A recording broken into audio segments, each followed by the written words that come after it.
Now, for the past few months, Cuba has been in the grip of a crippling fuel crisis. People on the island have had to endure days-long queues for petrol as well as widespread blackouts.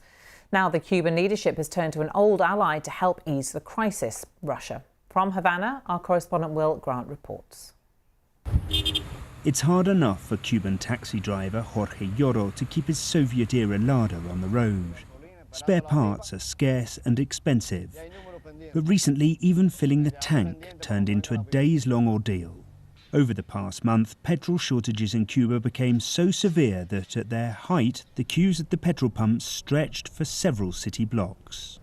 Thousands of waiting customers were organised into WhatsApp groups.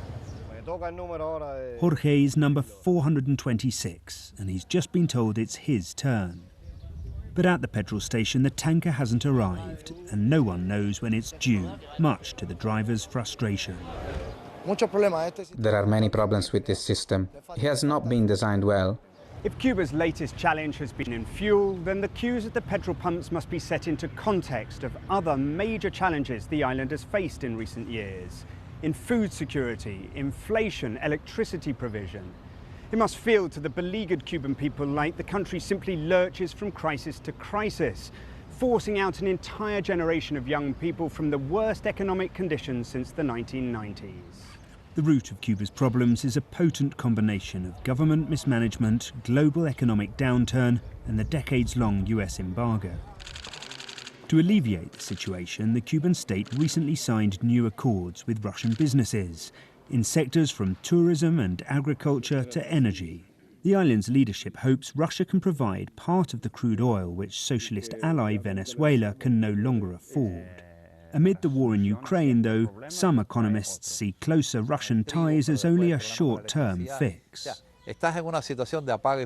While you're putting out fires on several fronts, Russia has come in to shore up that unstable situation. But the problem lies in the medium term, because these aren't Soviet companies giving out government credits. They are private Russian firms who will demand a return on their investment. After a sweltering day of waiting, Jorge was finally able to fill up his tank. His Lada keeps going for a little longer.